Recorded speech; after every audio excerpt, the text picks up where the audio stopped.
All right, Vikings fans. Well, they are now officially 2-4, but I can't say that I feel any better about the team after that win against Chicago Bears on Sunday. Let's dive into it.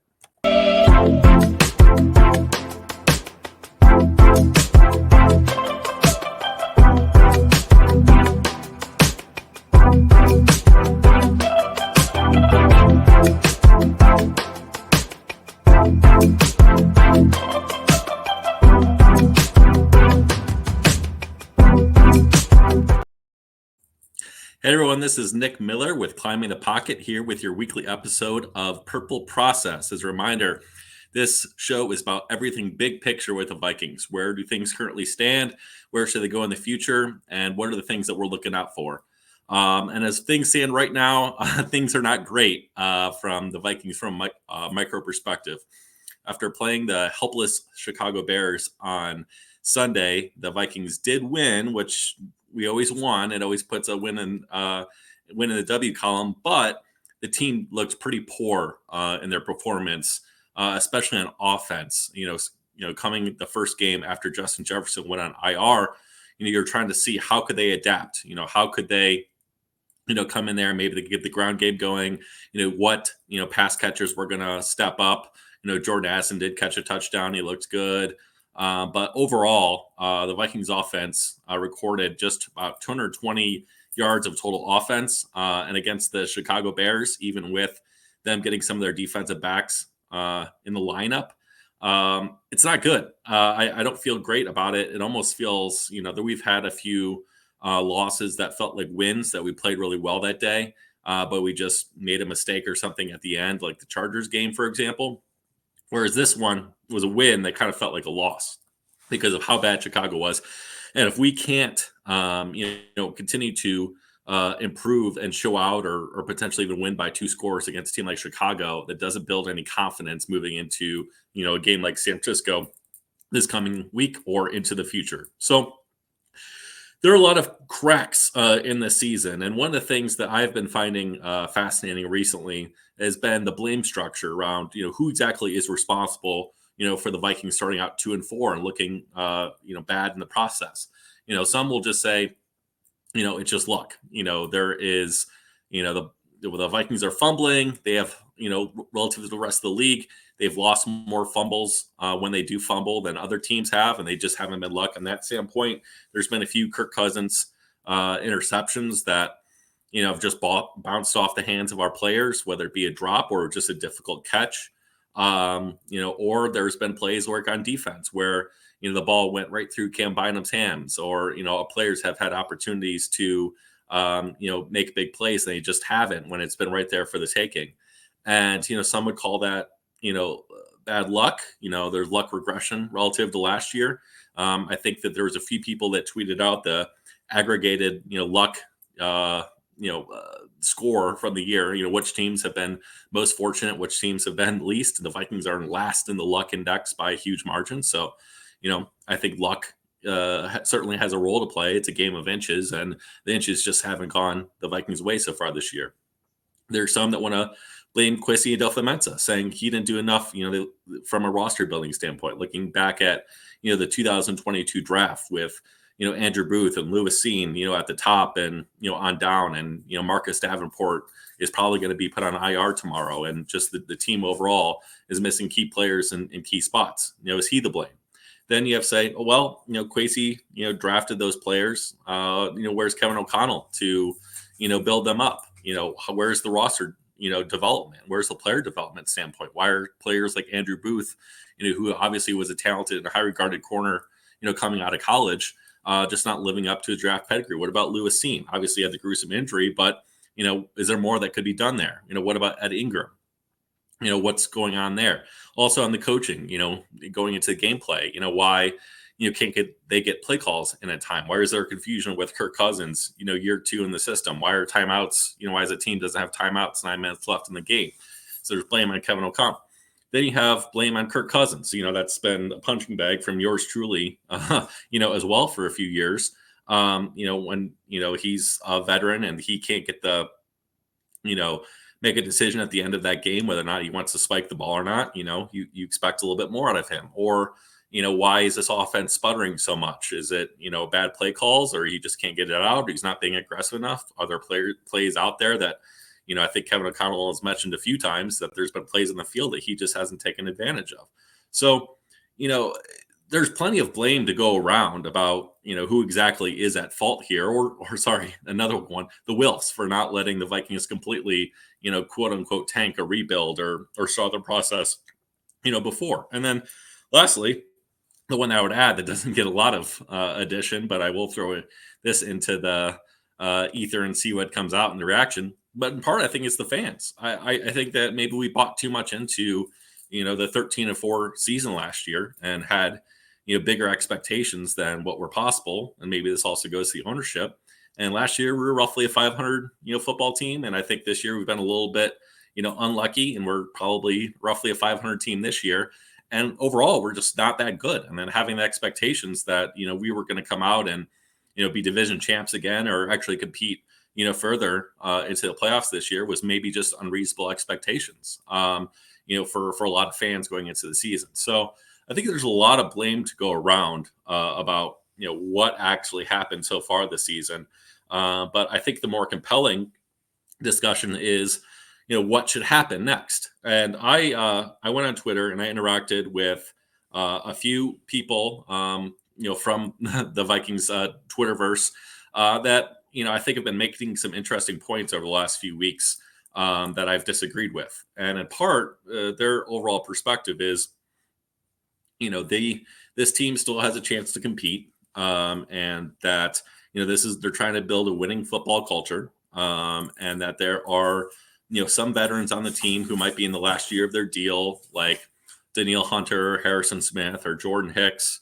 And from the standpoint of, sorry, my golden retriever is in the room. She might make an appearance later, but if you hear any noises in the background, that's what's going on. Hey, Una, can you put that down? Anyway, that if, the team wants to build this winning culture moving forward, it might be best to just hold on to some of these veteran players, see if you can't make a late season resurgence, and, continue to have a strong locker room. It doesn't really matter if, we hold on to some players and they end up walking in the off season, but you don't trade players away. You don't, give up the locker room, and then you let the draft, play out as it plays out. We all know that the draft is somewhat of a crapshoot. Looks like there's a number of good quarterbacks heading into the draft, but there's still, a good portion of the college football season to go. We don't really know how it turns out. Everyone had, Caleb Williams as their consensus, number one guy heading into this weekend, and then he throws 3 interceptions. Then you have a lot of people starting to question him now.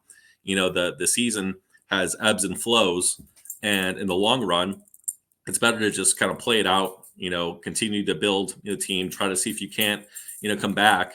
And then from there, just we get to the offseason and then you deal with it. You see if you can't sign Danielle Hunter, if everything works out, you see where you stand with some of the other players. You have draft capital in the future. You can trade up if you want to, or you can potentially trade players. Then, you just kind of let things play out and see how they unfold. And that, the other resounding point that I want to be clear that I make is that, looking at from a team morale or team chemistry standpoint, trading away players is kind of tossing up a white flag. And is that going to ruin, the good favor and the good, perspective that a lot of, players have about wanting to play in Minnesota, or just the general vibes, in the locker room? Is that going to hurt player development over the long term? And is a few day 3 picks, or, potentially a, day, 2 pick in return for Hunter, worth all that? So that's kind of interesting perspective. It's not necessarily the way that I think about roster building standpoint, but I want to make sure that it's reflected here of, that seems to be roughly, from what I'm saying, half the fan base has that kind of view where they, think that we're still possibly in contention. We could think we go around the second half of the season, that we just need to hold, onto what we're doing and see what can come of it. Maybe we can sneak in the playoffs and make some noise. And that's worth it from their standpoint. And they see that as a potential, successful end to a bad start of the season. Will carry good vibes into next year. Where I see, the flaws in that are, I think culture is important. And I think the locker room is important. We saw that at the end of the Mike Zimmer tenure. But the thing that's ultimately going to make a winning locker room or a happy locker room is wins. And the best way to set yourself up for wins in the future is to make sure that, from a roster building standpoint, you're putting yourself in the best position to succeed moving forward in future years. So if you take just a look at it, how the Vikings played against the Bears this past weekend, and the only two wins on the season are both road games against two teams that I think are currently 1-2 in the draft order right now, heading into April. And you play arguably the best team in the NFL, who is, mind you, a little bit beat up right now, but has an extra day of rest heading into Monday. You're almost assuredly, I mean, unless crazy things happen, this Vikings team could put a full game together, which there's no proof they can so far this season, especially the way that they've performed. That they're going to be 2-5 heading out of the San Francisco game. With the Green Bay game still coming up, that's a road game in Lambeau Field. Green Bay hasn't looked the best this year, but with the way that we're playing, there's no evidence that the Vikings can beat a team of that caliber because we haven't been able to do it. So I think it's highly likely that we're sitting in either 3-5 heading into the trade deadline, or 2-6. And from that standpoint, I just don't feel confident that this team can actually do the turnaround. I mean, even if they're 3-5 and they beat the Green Bay Packers, they have to win what for the rest of the year to finish 9-8. They need to go. So if they're 3-5, they need to go at least 6-2 or something like that. I just don't know that that's possible. For this team to really be able to come back based upon their performance so far. And then you're kind of looking at players like KJ Osborne, Ezra Cleveland, Jordan Hicks. All three of those players, I don't think you could throw DJ Wanham in there too. I don't think we've heard a single thing about the Vikings being interested in extending those players into next year. None of them are going to get high draft capital back, but those are veteran players that could get fifth, sixth, seventh round draft picks that will help fill out the bottom of your roster and get those 4-year rookie contracts moving forward. And you're going to have to replace that talent anyway in the offseason if you're not going to extend them in March. Why not get a jump start of that with draft picks in hand? So I think that those are fairly low hanging fruit that are not core cornerstone players, for this team. If you can get draft capital, it really seems like a no-brainer from my standpoint. Then you have the curious case of Harrison Smith. Now, Harrison Smith took a pay cut to stay with the team this year. He loves Minnesota. It seems like he's one of those career Viking guys. But here's the thing: if this season's going nowhere and Harrison Smith is in the twilight of his career, is there a small chance that he might want to go play for a contending team? Now, if the answer is no, and he wants to be in Minnesota, then I think that, Kwesi Adofo-Mensah and the front office need to honor that. You need just to hold on to Harrison Smith, let him kind of do what he wants from this season roster standpoint. But chances are, based upon, the contract that he still has, and the Vikings asked him to take a pay cut heading into the season, unless he's willing to do a massive pay cut, again, he's probably gone in the offseason this year or retiring. And especially with all the depth and talent that the Vikings actually have at the safety position, young guys like Theo Jackson, Lewis Seen, Jay Ward need to have the ability to step up and contribute to this team. And so there's just not really going to be a space for Harrison Smith after the season. So, obviously it's good vibes. It's good to have a captain in the locker room and a leader. But if there's a chance that he wants to go play for a contender and chase a Super Bowl ring, which, he hasn't been able to do, recently in Minnesota, then I don't blame the guy. And you probably get a high day 3 pick for him as a half season rental. And then ultimately, the big thing I think that's the main debate heading into the trade deadline for the Vikings is Danielle Hunter. And so let's just look at the history in this one. I think for the last few years, both sides have been putting on a Band-Aid on this contract. And so if you just even take the recent front office, I think last year they moved some money in his contract up so he could get paid more. And then when it came to this offseason, that money was no longer there. And so there was a few different options at the table at the time. They could either trade him, which it seems that there was some interest via trade in August. They could extend him for a long-term contract, or they could find a way to do a stopgap 1-year Band-Aid deal. And so this team decided to convince Danielle Hunter to do the 1-year deal, which I thought was actually a bad move from an individual standpoint for Danielle Hunter, because he's been getting pushed around by the Vikings front office the last few years. And that man took a horrible deal a few years ago. It was great for the Vikings. No, I cheered it. But from an individual standpoint, he took a below market deal, and that man deserves to get paid. And when he's the number one leader in sacks this year, he deserves to go and squeeze as much money as he can out of some team in March. And if I was his agent, unless he is just absolutely dying to stay in Minnesota for his entire career, which, the homer in me wants to believe that. But if I'm just being objective and looking at it from a personal standpoint, he wants to hit the open market and he wants to get paid as much as possible. And taking a hometown discount again with the Vikings is probably not the way, in order to, maximize getting his bag. And if you're the Vikings, when if you're considering moving on from Kirk Cousins and potentially drafting a quarterback in the first round, and you have a lot of defensive, holes to potentially fill, and you're trying to get right by the salary cap, and you might be a few years, probably not next year, you're probably not competing, but not competing maybe until, 2025. Does Danielle Hunter fit that time horizon? And, for him to see that out and get into 2025 or 2026 when the Vikings, actually could be contending for, late playoff run, is Danielle Hunter still going to be the same player he is now? And that's the real question you have to ask yourself. He's 28, 29. How long do you expect Danielle Hunter to be at the top of his game? And are you willing to pay a top money to secure him, because Hunter is a player that deserves to get paid this time around? And are you going to make a competitive offer to keep him over the long term? And so if you just factor all those things together, I think it points to Danielle Hunter being on his way out. He doesn't fit the Vikings time horizon. He's a great player. And he wants to go get the bag in March. So, what do you do with that contract? Because in the business of the NFL, players are obviously great, individuals, but from a roster standpoint, you don't own players, and that sounds awful. You own contracts, you own the ability, you own the rights to have that player play for you.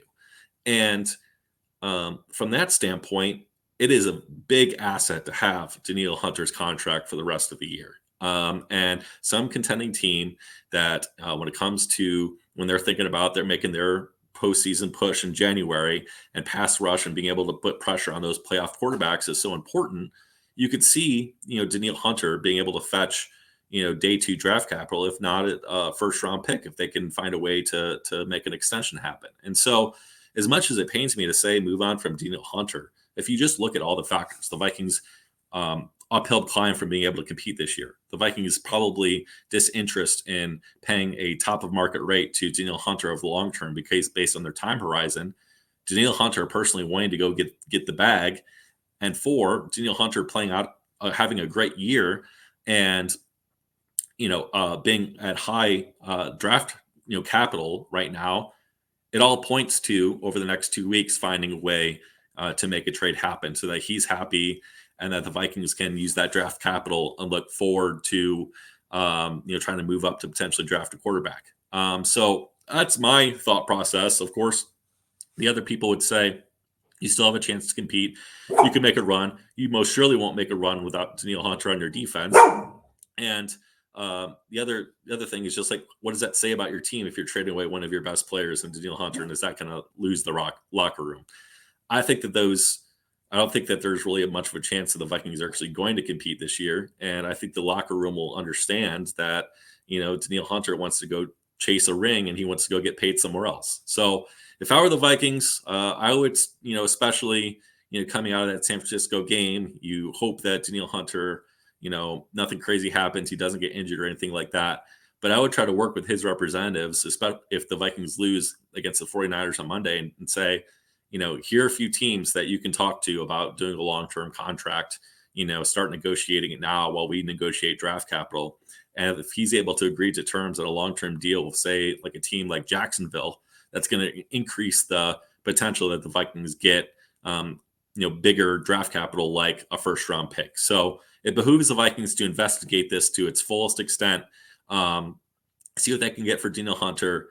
Chances are, if he left, you would get a 2025, third round comp pick. But here's the thing about comp picks is that if you go and sign players, if you sign a high caliber free agent, which if the Vikings, move on from Danielle Hunter and if they, let Kirk Cousins walk in March, they'll have a lot of cap space flexibility where they could sign a top free agent who might cancel out the contract that Danielle Hunter gets in the comp pick formula. And if that's the case, you let Danielle Hunter walk for nothing. Whereas if you traded him now, you got draft capital in return, and then you went and signed that player. You got that player, and you got whatever draft capital you got from the Danielle Hunter trade. So I think that it all points to making sense for the Vikings to make it move from just a roster building standpoint. So over the course of the next 2 weeks, when the trade deadline is 2 weeks from today, it'll be really interesting to see how that unfolds. But here's the thing: if the Vikings were to beat San Francisco and they beat Green Bay, then none of that's going to happen. They're absolutely going to compete for the playoffs and try to make a run, and they probably don't move anyone. So that's where I am on a trade standpoint. Who knows? Maybe next week when we're recording the next Purple Process episode, the Vikings will have already made a move, and if so, we'll cover it then. The last thing I'll say is I think I pointed this out shortly after Justin Jefferson went on IR, and I saw that Judd Zulgad of Score North, posted this on a late night video thought last night. But with the conversation surrounding Justin Jefferson, potentially not playing or not in a rush to come back after the hamstring injury and stuff, I wouldn't be surprised if, Kwesi and Rob Brzezinski and the Vikings don't try to reach back out to Justin Jefferson to see if they can move on a contract now. Well, he's focusing on his recovery. He's not really playing games right now. Try to put, any discussion about his long-term availability to bed and just get a contract done now. So that's my hope. I'm always optimistic, trying to hope that Justin Jefferson's long-term contract comes through and then everyone feels comfortable where things stand. But I think right now it could be a good opportunity. So look out for that as well over the next few weeks, if that's a possibility. But as always, love your feedback. Love hearing differing views that about the future of this team and where you think should go, especially if they're different from mine. I want to be smarter about that. So feel free to reach out to me on Twitter, DM me. The DMs are open. Love to chat with you about what's going on. But we've been talking about it for weeks. I think that the next 2 weeks could be very interesting about the long-term future, of the Vikings and where we position ourselves heading into the 2024 draft. We might be looking for our next franchise quarterback. So thanks for watching. I'll do a quick shout out to our sponsors. That's Badass Wood Art, Eastside Jiu-Jitsu, and of course, Late Monster Brewing. I think tomorrow night we'll be back with another episode of Vikings Happy Hour, so be on the lookout for that. And until next week, this is Nick Miller signing out with Climbing the Pocket and Purple Process. Have a great night and try your best to enjoy this San Francisco 49ers game. I'm not optimistic, but who knows? Maybe they can sneak one out. Have a good night.